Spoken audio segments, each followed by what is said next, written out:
Hello friends, আসসালামু আলাইকুম। আজকে একটি রেসিপি নিয়ে চলে আসলাম, ঝটপট একটি কেকের রেসিপি। একটি ডিম দিয়ে আমি ভীষণ মজার একটি কেক তৈরি করে দেখাবো। প্রথমে একটি বাটিতে একটি ডিম নিয়েছি। ডিমটাকে ভালোভাবে ভেঙে নিচ্ছি, দেখতে পাচ্ছেন। এখন আমি ডিমটা ভেঙে নিয়েছি। এখন এখানে দিয়ে দিচ্ছি চিনি পরিমাণ মতো। চিনিটা যতটুকু খাবেন ততটুকু দিবেন। আমি এখানে 1 কাপ চিনি দিয়েছি। 1 কাপ চিনি দিয়ে ডিমের সাথে আমি ভালোভাবে চিনিটাকে মিক্স করে নিচ্ছি। যখন একদম ফেনা উঠে যাবে তখন ভাববেন যে চিনিটা মিক্স হয়ে গিয়েছে ডিমের সাথে। আর এটা লাল চিনি ছিল, তো তাই এরকম কালারটা।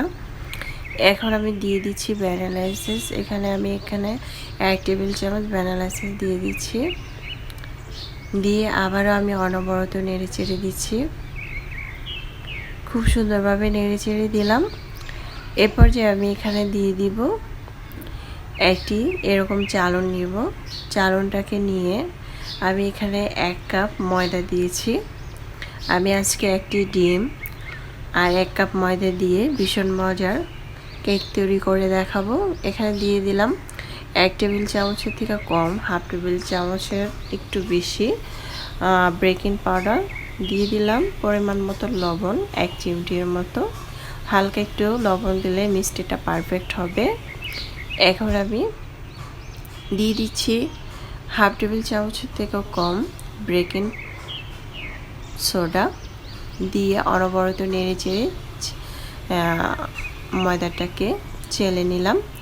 তারপরে চেলে নিয়ে এভাবে অল্প অল্প করে পানি অথবা লিকুইড দুধ দিয়ে এটাকে একটি গোলা তৈরি করে নিতে হবে। আমি কিন্তু এখানে পানি দিব। যাই হোক, আজকে আমি কোনো দুধ দিব না কোনো কেকের মধ্যে, শুধু অল্প অল্প করে পানি দিয়ে একটি মিশ্রণ তৈরি করে নিব। আমি কিন্তু অল্প অল্প করে দিচ্ছি, একেবারে দেওয়া যাবে না। এখন দিয়ে দিচ্ছি আধা কাপের মতো রেগুলার রান্নার তেল। এই তেলটা দেওয়ার পরে আমি অনবরত নেড়ে চেড়ে দিব, যাতে ভালোভাবে এটা খুব সুন্দর একটি গোলা তৈরি হয়। আর চাকা চাকা যাতে না থাকে, তাই অনবরত নেড়ে চেড়ে যেতে হবে। অনেক সময় দেখবেন যে যদি এটা নাড়াচাড়া বন্ধ করা হয়, সেক্ষেত্রে কিন্তু গোলাটা পারফেক্ট হয় না। এখন আমি আরও অল্প একটু পানি দিয়ে সুন্দর একটি গোলা তৈরি করে নিয়েছি। গোলাটা দেখতে পাচ্ছেন কতটুকু ঘনটা হয়েছে।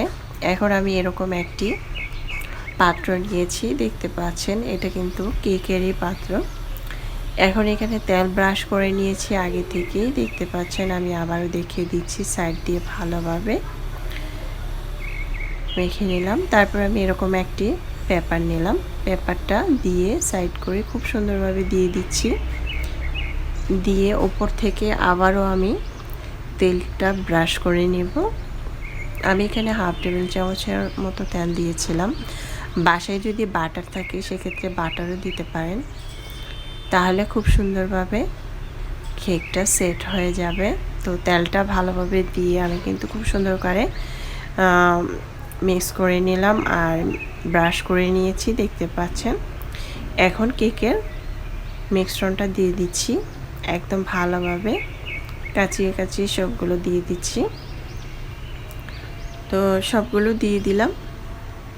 দিয়ে তারপরে আমি কেকের এই পাত্রটাকে ধরে একটু ঝাঁকি দিব, যদি ভিতরে কোনো বাতাস বা ফোসকা থাকে সেটা ভেঙে যাবে। দিলাম। তারপরে আগে থেকে চুলায় একটি প্যান বসিয়ে আমি ঢাকনা দিয়ে চুলার আঁচটা কমিয়ে রেখেছিলাম, এরকম একটি স্ট্যান্ড দিয়ে। তারপরে আমি এই কেকের পাত্রটা দিয়ে দিলাম। পাত্রটাকে দিয়ে এখন আমি ঢাকনা দিয়ে ঢেকে দিব। আর যে ফুটাটা আছে ফুটাটা কিন্তু আমি বন্ধ করে দিব। অনেক সময় ফুটাটা বন্ধ না করলে ভিতর থেকে ভাপটা বের হয়ে যাবে, কেকটা কিন্তু খুব সুন্দরভাবে হবে না। কেকের এই ফুটাটা বন্ধ করে দিচ্ছি। বন্ধ করে দিয়ে আমি এটা রেখে দেব প্রায় 20 থেকে 25 মিনিটের মতো। আশা করছি আমার আজকের রেসিপিটি আপনাদের ভালো লেগেছে। ভালো লাগলে অবশ্যই সাবস্ক্রাইব করে লাইক দিয়ে পাশে থাকবেন।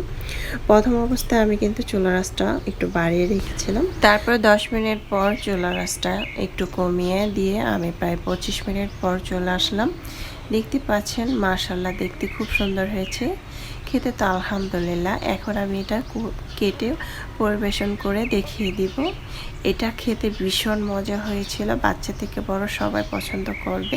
খেতে অনেক মজা হয়েছিল, একদম কেক বিস্কিটের মতো আমি এটা কেটে নিয়েছিলাম। আমার ফোনে একটু সমস্যার কারণে আমি ভিডিওটা দেখাতে পারিনি, কাটার ভিডিওটা। নেক্সট টাইমে অবশ্যই দেখিয়ে দিব। চাইলে এভাবে ট্রাই করতে পারেন। কেকটা নরম তুলতুলে সফট হয়েছিল। যারা নতুন রাঁধুনি তারা ট্রাই করতে পারেন। আল্লাহ হাফেজ।